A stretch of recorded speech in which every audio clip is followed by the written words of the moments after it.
Kilala ba natin yung tauhan ni Mama sa foundation? Anong gusto niyong pagawa? That's a bad idea, guys. Guys, mag-focus tayo kung paano natin makukuha ulit yung laptop. It'll be hell on earth for all of us. Ano nangyari? Pinag-uusapan lang po namin yung renewal of vouchers. Bigla na lang siya inatake.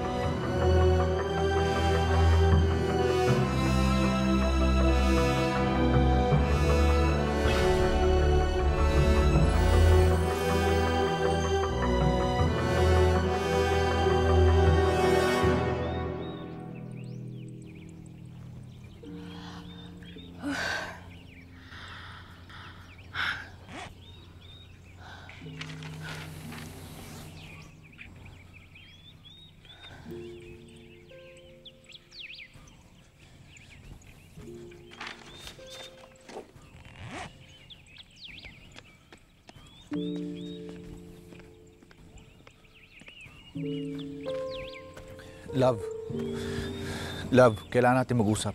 Carl, pwede bang mamaya na lang? Hindi maganda yung pakaramdam ko. Love, hindi ko na talaga kaya.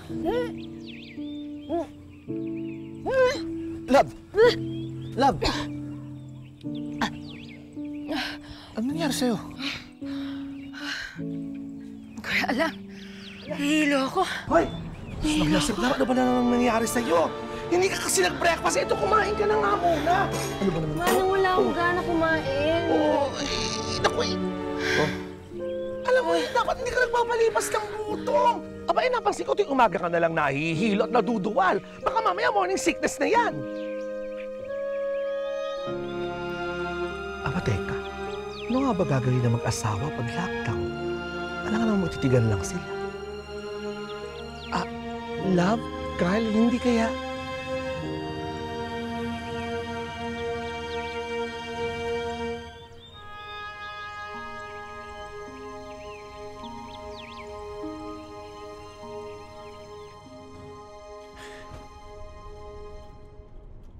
Okay lang ba siya mag-isa doon? Hindi ba dapat may kasama siya? Love, okay ka lang dyan? Ano ba naman kayo? Paano makaka-jingle lang maayos sila? Ang kulit-kulit ninyo. Relax lang. Hayaan siya umihi. Yeah, let's give her time. Huwag natin siyang madaliin.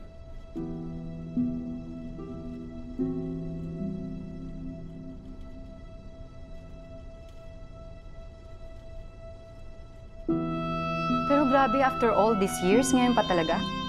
Kuya Carl, may ginawa ba kayo? Aba, natural may ginawa sila. Ito talaga si Manang Kitty. Di ba? No, what I mean is, ginawang iba sa usual. Baka naman kasi false pregnancy yun. Yung feeling mo buntis ka, pero hindi naman.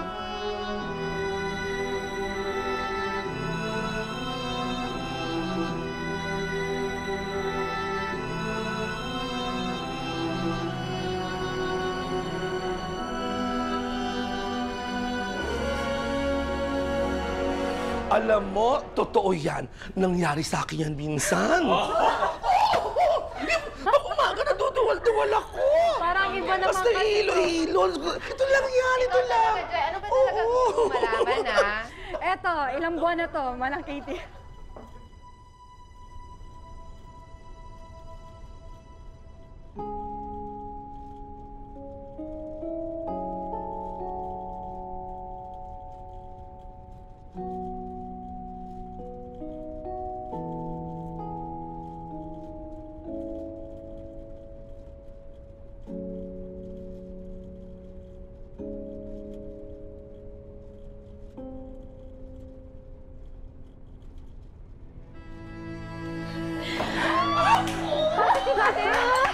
Mapakita mo!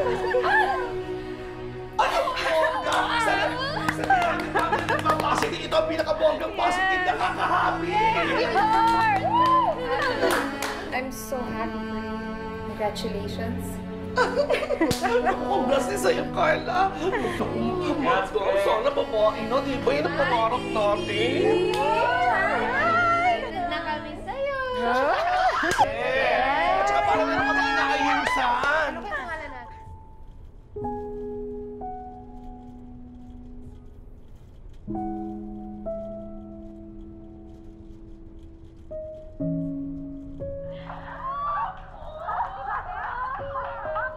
Kita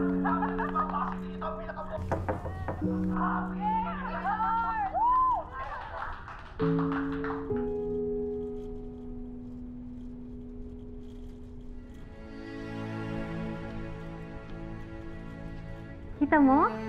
Magiging kuya ka na. Nakakatuwa, no? Ikaw alam mararamdaman ko. Bakit? Hindi ka ba masaya para sa mama mo? Hindi naman maayos ng baby na yung problema nilang mag-asawa eh. Uy, huwag ka naman ganyan, Noel. Ano pa kayang sekreto ni mama yung tatago niya sa baby na yan? Noel, ano ka ba? Alam kong may galit ka sa mama mo, pero huwag mo naman ibuntun dun sa baby. Wala naman siyang kasalanan. Ako rin naman ah. Wala naman akong ginawang masama kay mama, pero ba't niya nagawa sa akin to?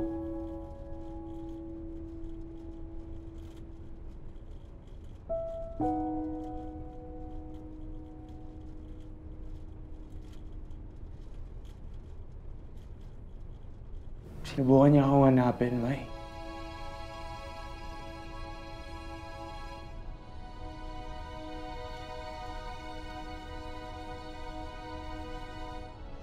Sabi ni Mama, iniwan ako ng papa ko.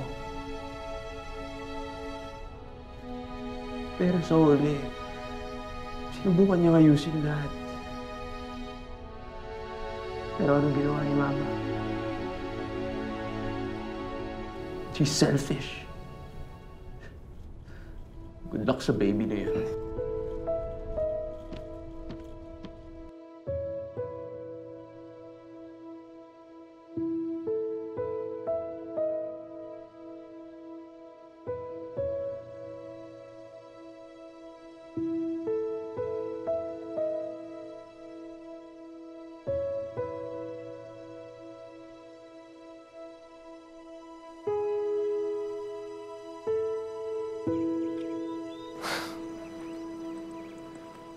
So, the master's at work. Can I approach? Of course. May nakalimutan ba akong appointment or are you looking for your ate love? Gusto ko lang ibigay ito. For you. Eric. Thank you. Eric.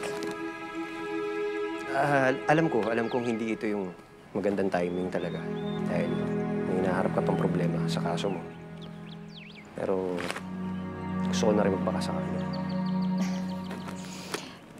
I'm flattered. Thank you. But I don't think I'm ready for a relationship. Kung tama ka, at sa dami na nangyayari ngayon, that's the last thing I need. I'm sorry, Eric. Aray ko. Sorry. Sakit na na. Pero okay lang. Prepared naman ako eh. Sanay na ako. Alam mo, sa dami talagang achievements ko sa buhay, sa'yo lang talaga ako nag-fail. But I'm not losing hope.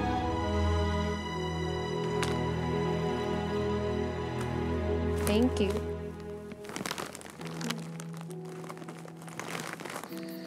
Hindi kaya ito yung sagot. Sagot saan? Yung sa sinabi mo, na parang hindi mo na kaya, wala ka ng lakas. Hindi ba unfair tayo? Unfair? Naiasa natin sa bata na ayusin tayo. Hindi tamang gawing band-aid yan dinadala mo sa mga problema natin. Fine. Ano, gusto mo gayahin ko si Hope? Terminate ko yung pregnancy? Alam naman natin pareho na hindi ganun yung nangyari kay Hope eh. Fine. Alam kong natatakot ka. Natatakot din ako. Sa edad kong to, pag nagbuntis ako, ang daming complications. Pero Carl, sobrang dami ko ng failure. Hindi ako papayag na pati ito mawala pa sa akin. Sa atin. Minsan nga naiisip ko, di kaya ito yung dahilan kung bakit hindi tayo kaagad binigyan ng anak. Simula pa lang. Eh kasi hindi ako qualified mong tatay. No, Carl, no. Kasi may mga pagdadaanan pa tayong mga problema. Pero ngayon, tuloy mo, malapit nang matapos ang mga problema natin. At pag nangyari yun, pwede na tayong magsimula ng tama.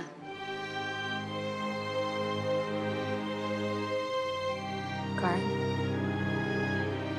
kung sakasakali, gusto mo bang subukan magsimula ulit?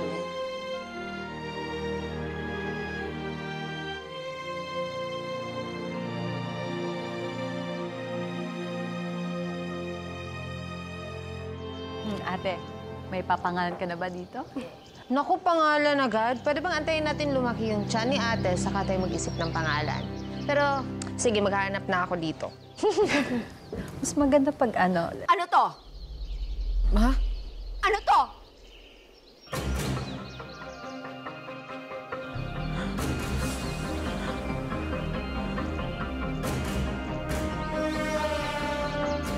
May plano ba kayong sabihin sa akin ng totoo? O iintayin niyo pang mamatay ako?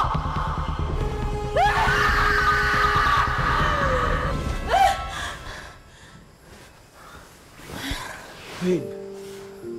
Ano yun? Bakit? Wala. I just had a bad dream. Kukuha na kita ng water. Gusto mo? No. Okay lang ako. Matulog na tayo. Sure ka? Oo. Okay. Tama.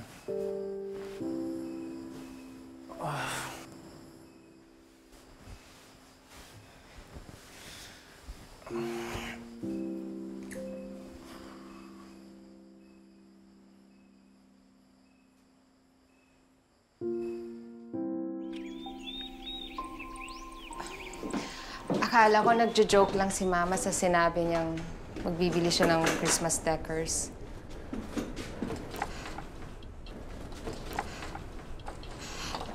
Mang Jose, naiintindihan ko po yung nararamdaman niyo. At naiintindihan ko kung hindi niyo ako mapatawad sa pag-iimbestiga ko po sa inyo. Huwag mo nang isipin yun. Alam kong hindi ko dapat kayo pinagdududahan. At hindi ko rin alam kung anong pumasok sa isip ko kung bakit ko ginawa yun.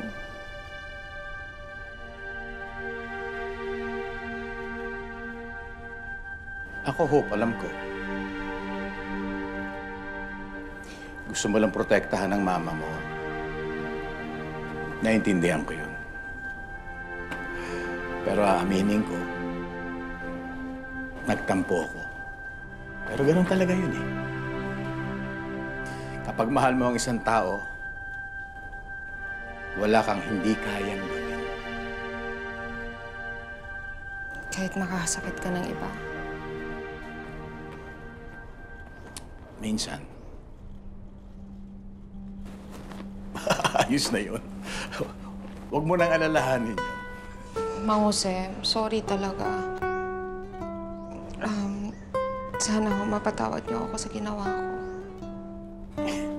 Ikaw pa ba, Hope? Mawawalan ka ng lakas ng loob? Hindi ako naniniwala. Marami lang talagang nangyayari ngayon. Pero,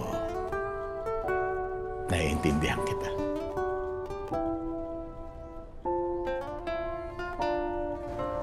Thank you. Medyo tabingi. Sige. Teka.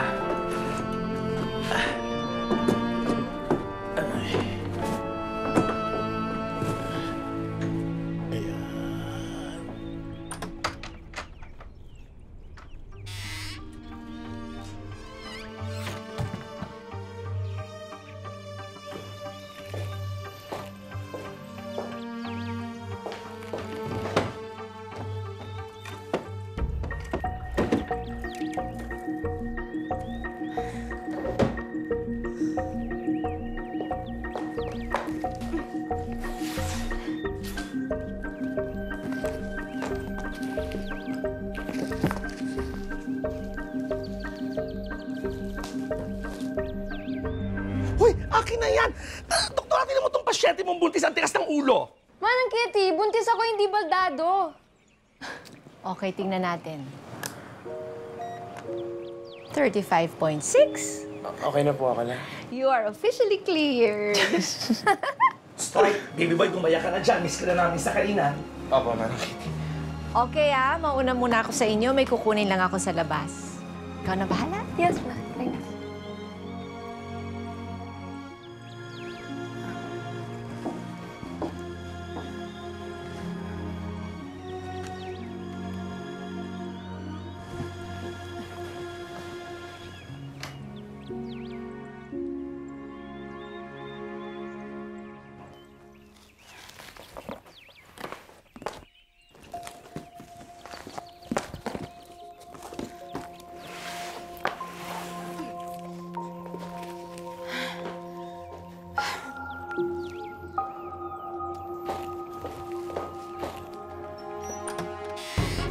Ma!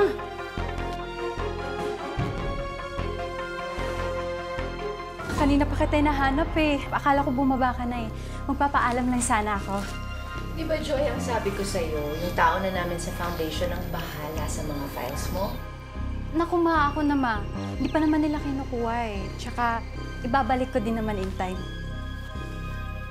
Sige ma, asikasuhin ko lang.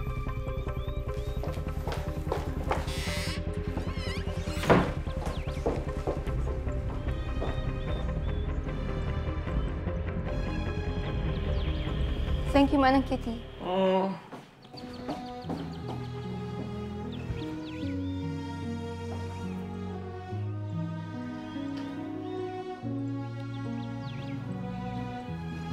Anak, mag-usap naman tayo. I'm sorry sa naging reaction ko nung nalaman kong hinahanap mo yung papa mo. That was wrong. And I'm sorry. Yun lang. Alam kong hindi mo na-appreciate na tinago ko sa'yo yung tungkol sa papa mo. But, anak, I had my reasons. At yung reasons na yun ay... Anak, naalala mo sinabi ko noon na tinanggihan niya tayo, iniyawan na tayo. Ayaw niya maging parte ng pamilya natin. And because of that, he doesn't deserve na kilalanin mo siya bilang tatay mo.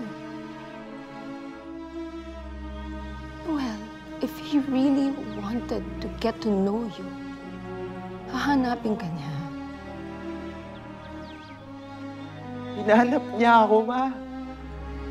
He did. Sinubukan niya. Pero baka naman alam mo pala. Sinadya mo lang hindi kami magtagpo. Anak, I did it to protect you. From what? Sabihin mo, ginawa mo yun to protect yourself. Sabihin mo, Ma. Please be honest with me. Please.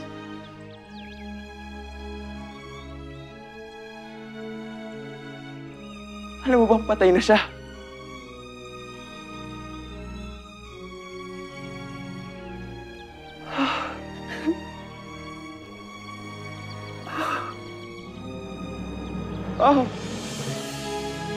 Paano mo nagawa to sa akin?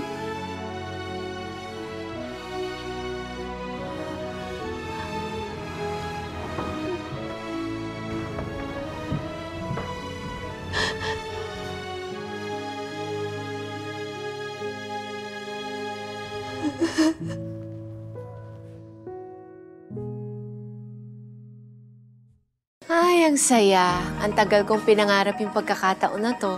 Akala ko hindi na tayo mabubuo eh. At ngayon ko talaga napatunayan ang totoong diwa ng Pasko. Pasasalamat, pagmamahalan, para sa mga panahong ito.